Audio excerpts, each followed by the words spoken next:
Every, Ready to go. looking okay? Yep. Yeah, okay, fantastic. All right, so as you guys heard, my name is Kaja McDonald. I'm an associate member of the OALA and have an MLA degree. This week I'm going to be talking to you about landscapes that promote health. So yesterday, Kathy talked a little bit about some of these topics, kind of introduced it to you, and you guys talked a little bit about kind of like building related issues and how they affect health. And we're going to build on that a little bit today, talking about the outdoors. 1 second. Oops, there we go. All right, so I won't spend too long on this. Kathy already mentioned, I'm a landscape architect currently practicing as a project coordinator for a design firm in Toronto. Yeah, so starting off, some of you might not know what landscape architecture is. So it's a design profession that's concerned with the design, planning, management, and stewardship of the land. The goal essentially of the profession is to achieve environmental, social, and aesthetically pleasing spaces. So just to give you a brief overview, today we're going to talk about a couple of topics. We're going to talk about research on the link between outdoor spaces and health and well-being. We're going to look at some examples of design elements that support health and well-being. And we'll also have a quick look at some emerging trends in landscape design, which are motivated by health and well-being.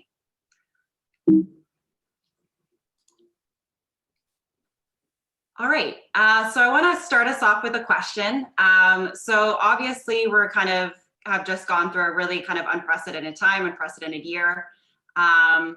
And I think it's really kind of put a lot of emphasis on the importance of outdoor spaces. So that being said, I'm curious to know if anyone wants to share what outdoor spaces have you been using during the pandemic, and how have these spaces benefited your health and well-being? Does anyone want to share? And guys, feel free to speak up if you feel comfortable, or if you want to resort to the chat, that's also fine. So okay, we've got a few responses in the chat coming. I'm seeing hiking trails, different trails and parks, time away from the family. Nice, yeah. Outdoor rinks, yeah, that's a great example. Anywhere outside, hiking trails. Yeah, I'm really lucky that I live close to Lake Ontario, so I definitely make it a habit to try to go out for a walk by the waterfront on a pretty much daily basis. For sure. Well, thanks for sharing, guys. Let's take it. So, Kathy mentioned in her lecture yesterday, she explained some of the popular theories on why nature improves our health and well-being. So you guys talked a little bit about prospect refuge theory. You talked about biophilia, stress reduction theory, and attention restoration theory. So I kind of just wanted to let you know there's many articles, books, and papers, a few of which I've shown here just for reference, that conduct research around why nature improves our health and well-being, but also looks at what design elements can be harnessed to better promote health in our outdoor spaces. So how can we maximize that information that we know about why certain things improve our health and well-being about being outdoors? So just a quick snapshot, you know, even going as much as, obviously there's a lot of research emerging right now, thinking about how COVID has changed the way we think about outdoor spaces. Right. So to further illustrate this point, I wanted to highlight two quick examples linking research and landscape and health. So quantitative research, as Kathy mentioned yesterday, is a method where medical health indicators are used to measure a health outcome. So during my time in my grad studies, I did look at one published study where researchers gathered saliva samples of neighborhood residents in order to measure cortisol levels. So cortisol in this case was used as an indicator to measure levels of stress in the body. The outcome of the study was that participants who had more access to ample green space and were also using that green space more often showed lower levels of stress in the body.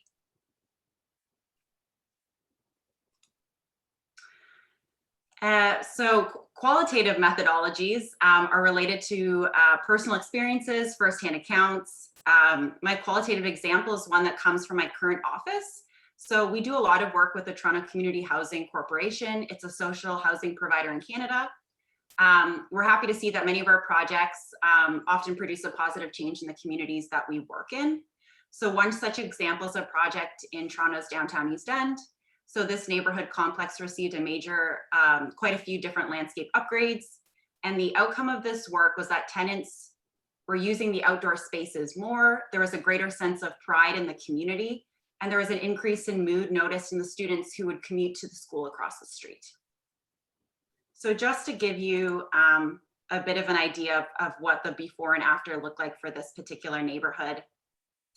So we're looking at things like increasing green space. If you look at the photo all the way on the left, there used to be a lot of asphalt, a lot of kind of hard space, introducing trees, introducing greenery, upgrading the paths, which is important for accessibility. So allowing people to access all these spaces outside. We're also looking at upgrades like providing areas of privacy. So that also might encourage people's feelings of safety. We talk about prospect refuge theory as well. So having kind of a little cozy space to be able to sit outside. So that's just one example of some of the stuff that we're doing. All right. So now that we've looked at research, let's take a look at what specific landscape design elements contribute to health. So starting with physical health, this is some examples of design elements that promote physical health, but note this is not at all an exhaustive list. There's far more than this.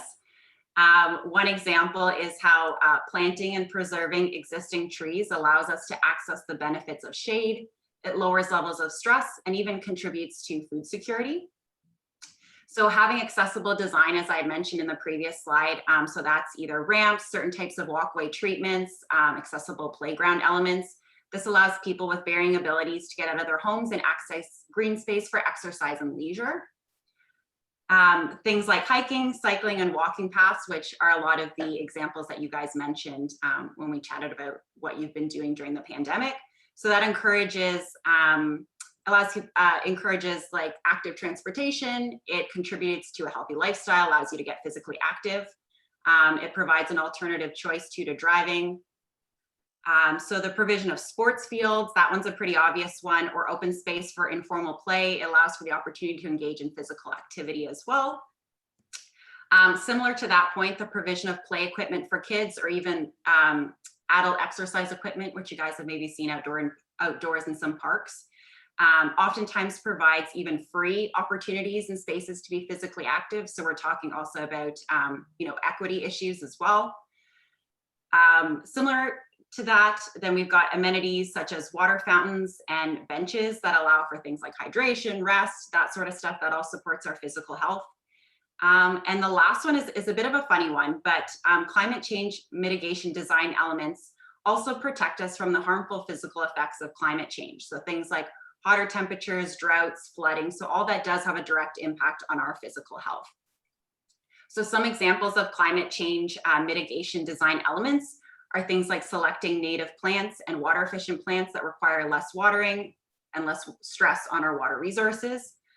Increasing canopy coverage in urban spaces to help with localized cooling of the urban heat island effect. Also stuff like incorporating green roofs on buildings to decrease energy consumption that's needed to cool those buildings.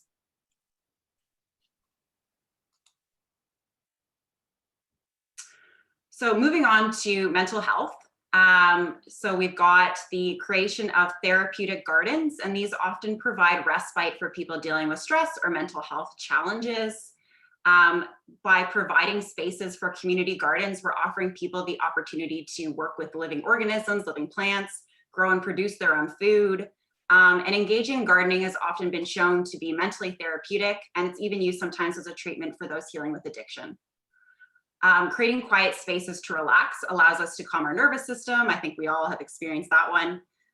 These types of spaces might be surrounded by trees or planting that help quiet the outdoor noises, provide cooling shade, or give us something pretty to look at. Water in different forms as well can have a calming effect on the mind. So the incorporation of something like a fountain or a pool of water helps facilitate these calming effects. Places for socializing allow us to experience the benefits of social interaction and combat feelings of isolation and loneliness. I would say this is also probably one that people might have experienced during the last year. This could look like a plaza with lots of seating together, an outdoor theater space, or maybe an outdoor market. And then looking at visually beautiful things or beautiful things in nature can also have a positive effect on our mental state. So by specifically choosing aesthetically pleasing planting elements, you can help create that feeling and provide something positive to look at. And in general, maximizing green spaces as a design element allows people to access these wide range of mental benefits that being outdoors provides. This also could include incorporating green spaces in areas that are largely urban and lacking nature.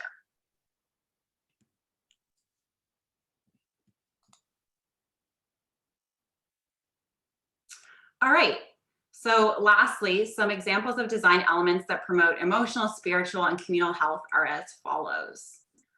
So we've got the example of memorial landscapes. So these are places that commemorate an important person or event.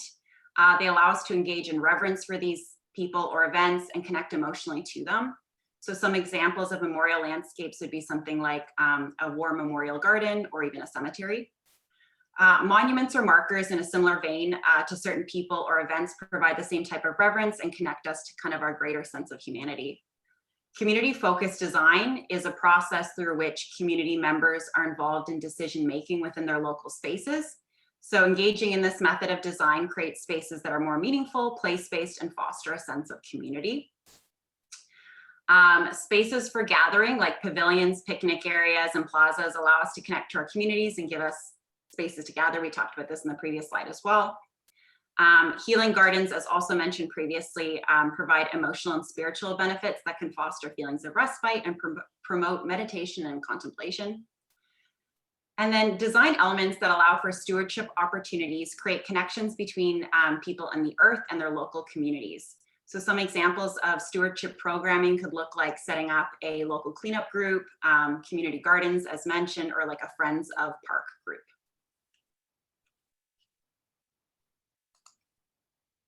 All right, so I wanted to just provide a case study so that we can chat a little bit about what one physical outdoor space would look like that incorporates some of these elements and how they're promoting people's health, whether they know it or not. So the case study we're going to look at today is an award-winning park in Toronto's Corktown neighborhood. It's called Corktown Common. Some of you may or may not have been here before. So this park was completed in 2013. It was built on remediated industrial land, and it's actually physically raised up on a constructed hill, which serves as flood infrastructure to protect downtown Toronto.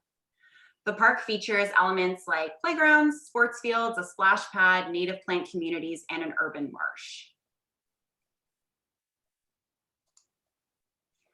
So let's take a look at a few of the elements in the park and we'll identify how they might promote health and well-being.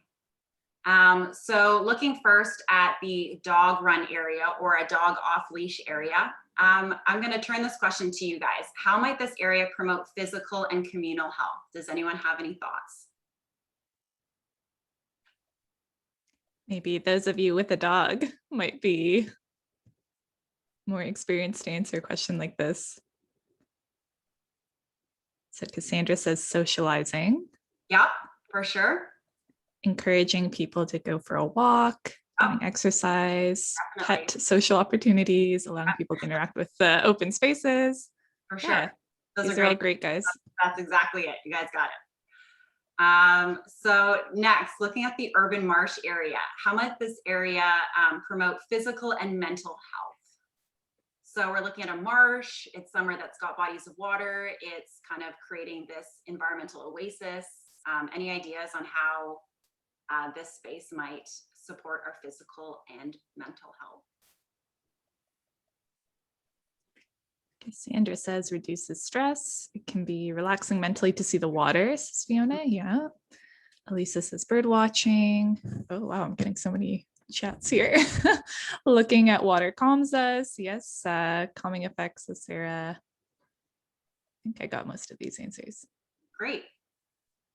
I'll also add, this one's a bit tricky, but something like an urban marsh also mitigates environmental impacts. So doing things like kind of cleaning our local water and air sources as well, and also supporting climate change mitigation efforts. And 100% what you guys mentioned, looking at the water is relaxing. You can look at the wildlife, provides you a place to go out for a walk, might encourage you to be more active, all that sort of stuff. All right, Kaja, let's move to, before you move on, are urban marshes also for flooding? so in this case, the major flood the major flood infrastructure is actually the berm that the park sits on top of.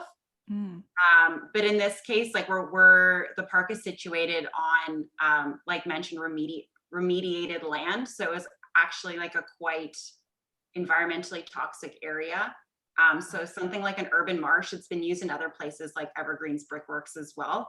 It actually like cycles those pollutants like out of the environment as well. Interesting. Abby says it's a natural kidney. Yeah, that's a great way to think about it. That's a great example. Okay, so we'll move on to the central lawn.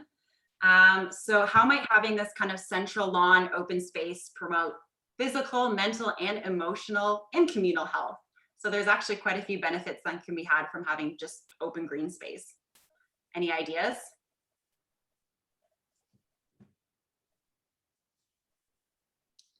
We've got physical activity, recreational sport games, For sure. socializing, spaces for gathering, Exactly. vitamin D. Oh, that's an interesting one. Yeah. That's true. Less tree cover. Yeah. Places of socializing post-COVID. Yep. Important thing to say. Caveat, yeah. Kids can run around. Yeah, you guys nailed it. All right, we'll take a look now on the other side of the park here. So this park also has a direct connection to the Lower Don Trail. So how might having connections to a trail network support physical health?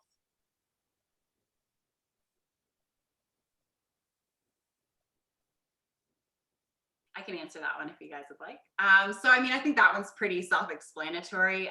We did talk about this example earlier on. So having that connection point through the park probably will encourage people to use active transportation methods to get around.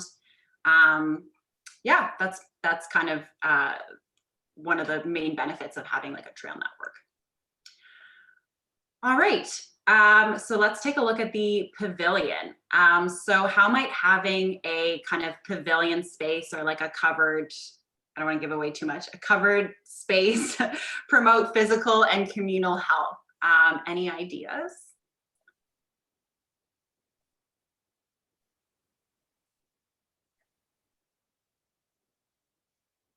Okay. We'll give them, hold on. They say, oh yeah, there's some coming in. Always takes a couple of seconds for them to write it out, I guess. So Sarah says places for gathering, sun protection on hot days, opportunities to relax in the shade, help for those who may not be able to stay in the sun for long. Definitely. Gathering, small house living might not promote in Toronto. Oh, interesting. Can be accessed during rain or on sunny days, safe, secluded space that seems more private than a park. Mm-hmm. Great point, Elisa. Yeah. Awesome. Yeah, you guys nailed it. Okay, and then lastly, we'll look at, obviously this is not the exhaustive list of things in the park, but I just wanted to point out a couple of the major features. So another thing we've got are recreation fields. So how might those directly support physical and communal health?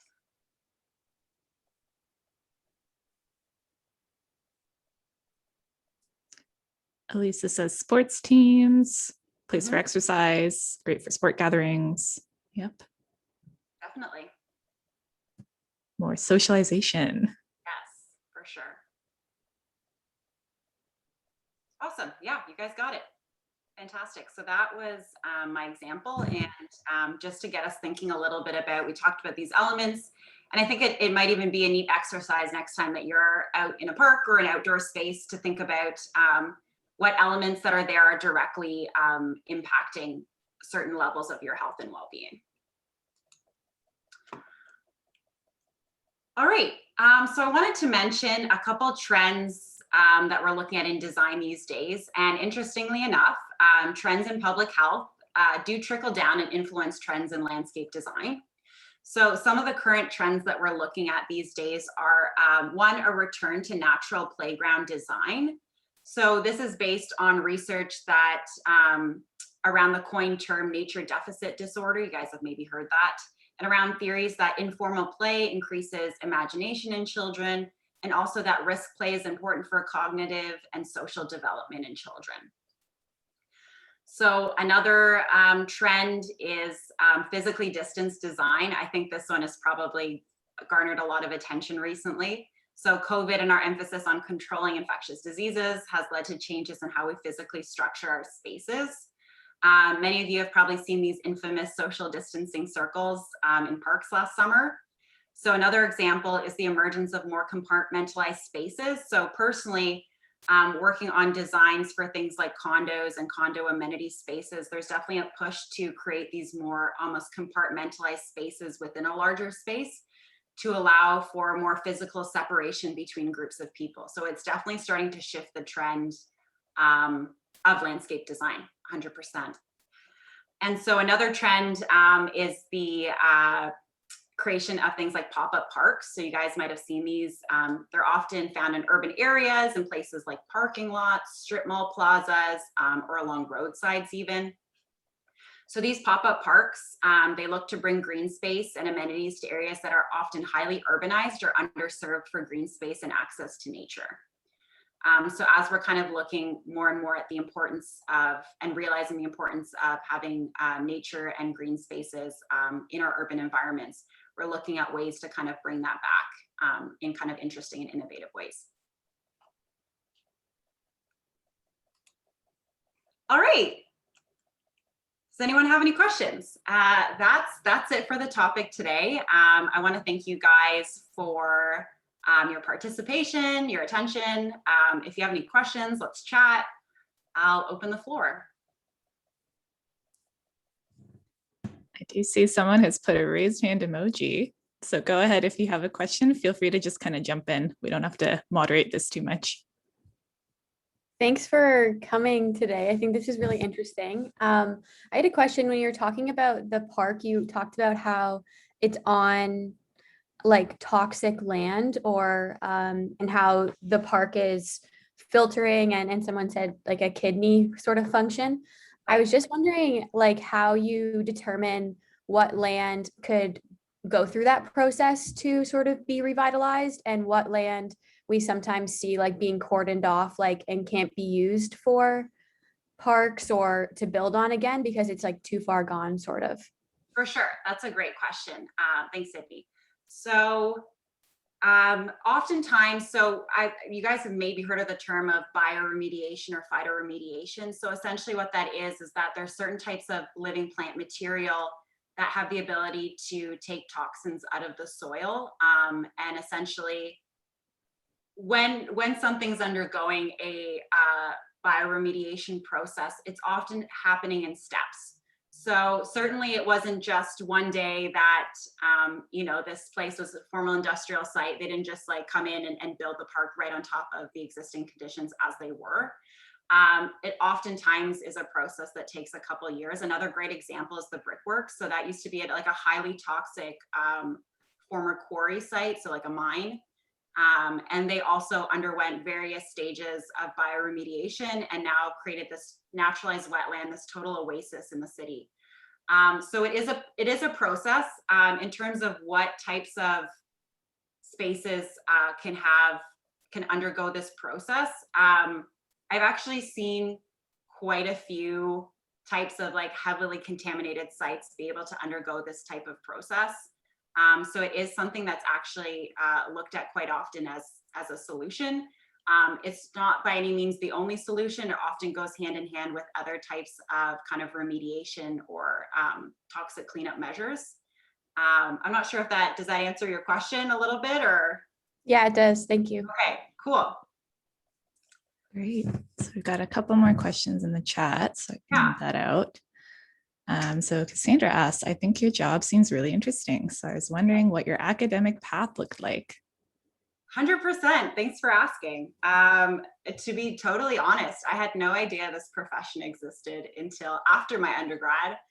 I think I'm someone who always enjoyed spending time outside in parks, and I think I've always benefited from landscape architecture without realizing I was benefiting from landscape architecture. So as we kind of mentioned at the beginning of the presentation, Kathy and I both did our undergrad in geography. So I think what I mentioned is great about geography is it does both provide an education on people and landscapes and how the two intersect. So I think that was really important as building a solid foundation for me on understanding the relationship between the two. Also I did a minor in earth sciences, or at the time it was just called physical geography. So that also provided me a bit of a background in terms of like the Earth's physical aspects and like the ecology behind, why certain things grow where they do and all that sort of stuff. So I think that gave me a lot, also a bit of a foundation. So in addition to that, I mentioned having a bit of an arts background prior to doing my undergrad. However, it's not a prerequisite. I will say that in my master's program, that once I then realized landscape architecture is cool and I wanted to do it and it existed, a lot of the people in my program actually came from quite diverse backgrounds. So we had people who had done a history undergrad, people who were in theater, people who were in stuff like geography or urban planning. So, I don't want to necessarily deter anyone who perhaps hasn't done anything quote unquote artistic from pursuing this career path. I think being creative goes far beyond just, your stereotypical art skills. And really that's what my master's program is looking at. They wanted to know, can you think creatively? Can you think abstractly? And I think that doesn't necessarily mean you have to be good at drawing, for example. So I hope that answers your question. That's really interesting. So the next question was, are there similar considerations for business sectors like commercial land use and industrial impacts? If so, is it the role of companies, or do regional governments have a role to play in, I guess, this development of land? Yeah, so I mean, there's kind of various ways that this all happens. If you're looking at, let's use the example of like an industrial land. So, there'll be a plot of land and a developer typically will purchase this land and they will decide to develop it. Now, what happens with the outdoor landscape space is largely controlled by the municipality that they're working within. So this is where policy is awesome, and I totally support it because it does provide parameters and kind of, in a sense, I don't want to say forces the hand of developers to have to implement certain types of landscape features. So for example, if you're working in an industrial plaza in, some sort of a municipality, they're often going to ask for things like a certain amount of tree cover. They might stipulate that the tree planting has to be native species or drought tolerant species. So that's directly supporting climate change mitigation. They might stipulate that there needs to be a space for like outdoor relaxation. So perhaps we're creating a little amenity space, a little plaza for people who work in the industrial site to be able to go outside and relax and have their lunch. So the guidelines are,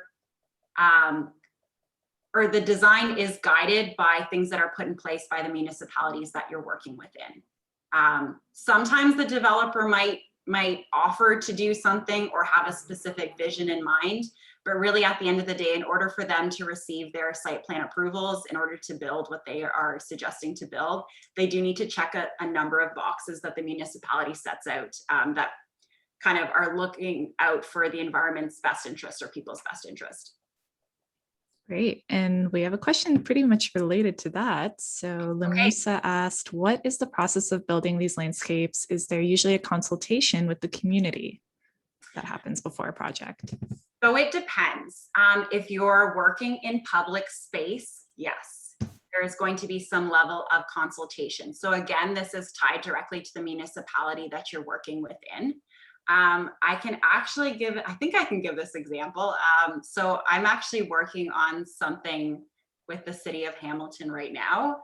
I'm doing a park master plan with them, and part of that process does require us to do various stages of community engagement. And again, the types of engagement that needs to happen, it's all set out by the city of Hamilton or the municipality, letting you know like when to engage the public, at what stages, all that sort of stuff. When it comes to private developments, it's a bit of a kind of a fuzzy zone. I would say typically not, but if there's something that's particularly contentious about it, there might end up being some sort of a consultation process. But if you're looking at privately owned spaces and sites, typically not. I don't know if you can comment on your previous experience as a facilitator, but I think that is really interesting to kind of tie into this conversation about how to engage community members in designs or developments. Sure. Yeah. So, I mean, like that's again, that's something that I've been fortunate to kind of be able to tie into the work that I'm doing right now as having gotten to work as a facilitator, and introduce that into my job right now. So facilitation essentially is the process of being able to kind of engage with communities and facilitate discussions around what they'd like to see happen in their local communities. So sorry, Kathy, do you mind repeating the question? Yeah, I guess, I don't know how much you're allowed to talk about instances that you have worked on. I know that you did work on one pretty well-known project that didn't quite take off. So I don't know how in-depth you can get. Nothing came of it. So I think that's true. So I did get a chance to work as a facilitator for the Quayside project. And for those of you who might be familiar or not unfamiliar with Quayside, that was the Sidewalk Labs kind of like Google development that was supposed to happen on Toronto's waterfront. So that was something, you know, even though it was a like a private, in this case, a private developer that was looking to develop a portion of the waterfront, it was kind of a highly contentious and a pretty important space that also is directly tied to a lot of public space. So because of that, there was the requirement to have like pretty extensive public consultation.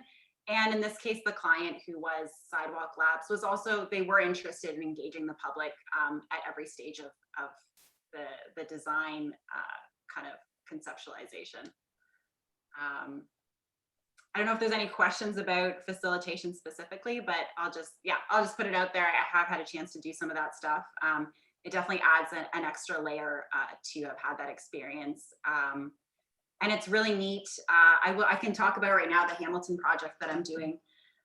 So once we kind of did the preliminary survey where we asked people who, generally anyone could answer, but people who might use this park in one of Hamilton's neighborhoods to chat about what they liked about the park, what they thought the park was missing, when did they use it, all this sort of stuff. And by asking these types of questions, we're then able to translate that into design decisions. So based on the feedback that we're directly receiving from having these conversations, we can then do the work of looking at how does that translate into a physical design element that we can incorporate. Awesome. Yeah. Okay, we do have one more question here. So Reed asks, do you think the COVID-19 pandemic will continue to shape landscape architecture design in the future?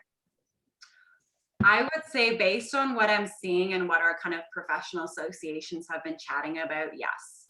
I think there's a kind of awareness that's now come to the surface about the possibility of these types of things that obviously intersect with us living in close contact with each other, especially in urban areas.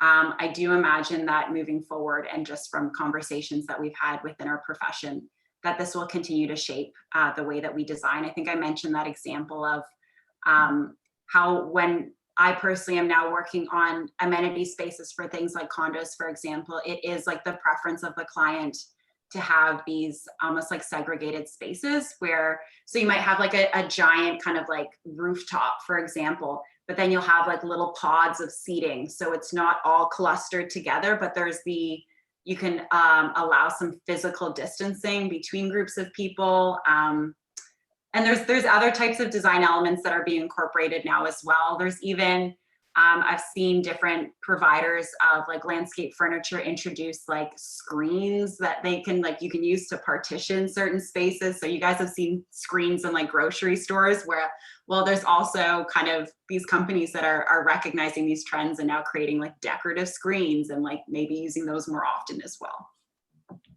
Interesting. Yeah. One more question here is, how important do you think employment surveys are for architectural planning? And what do you think is the best way to do that? Employment surveys. Nicole, do I have your question correctly? Is there any clarification? Yeah, sure. Can you hear me? Yep.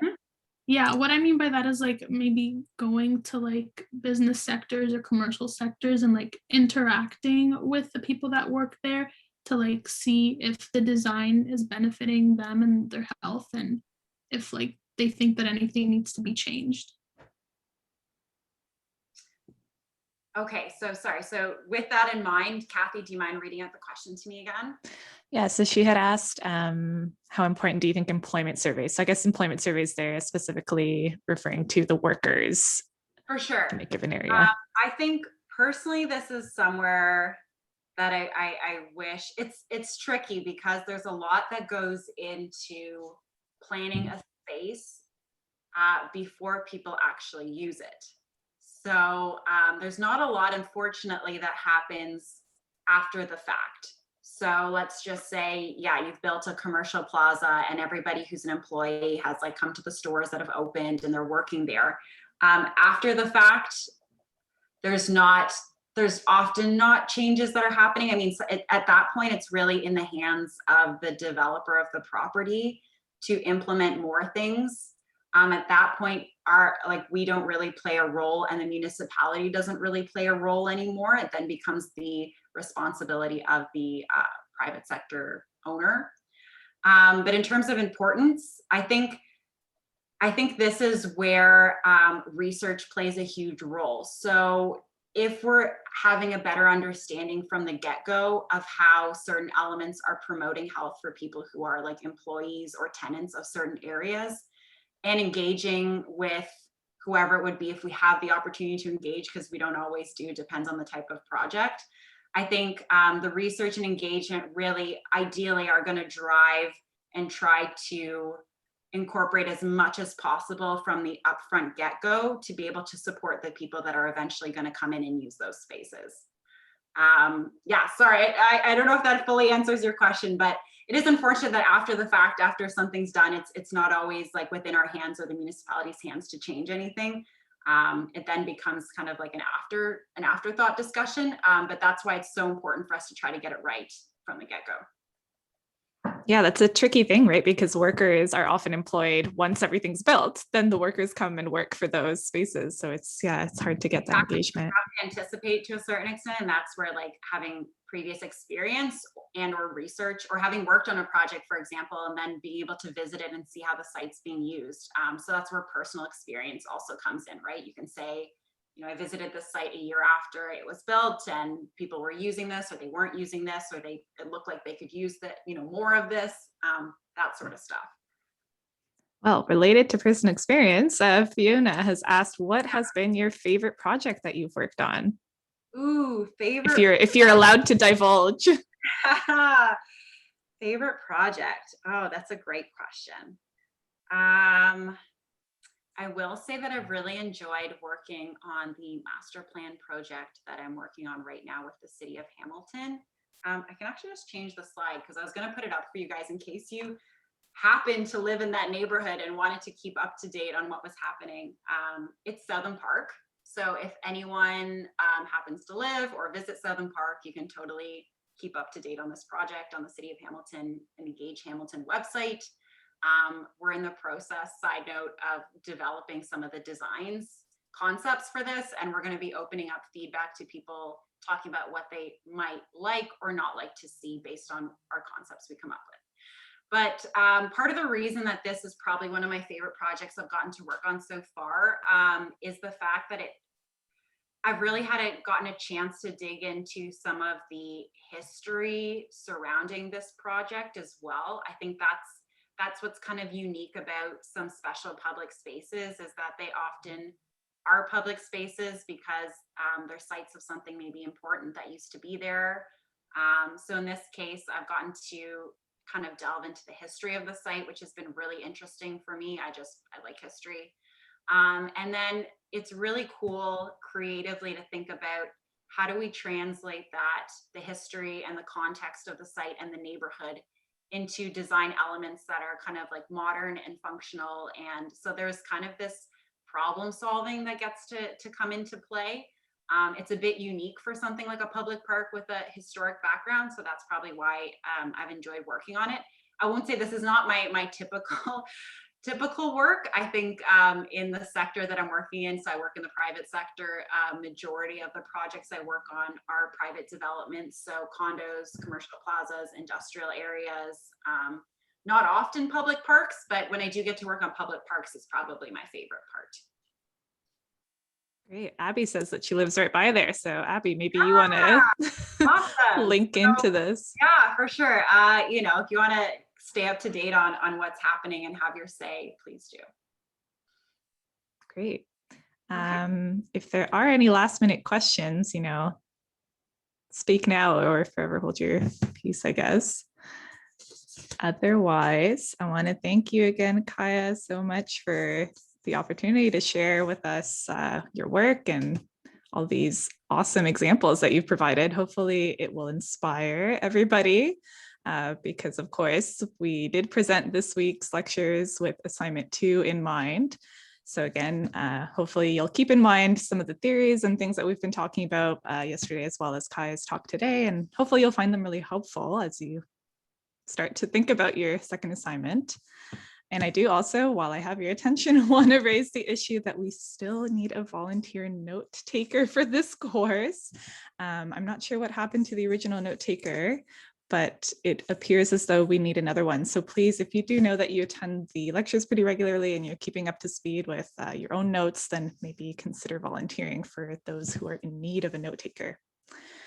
Otherwise, we will end it there. So I'll stop the recording.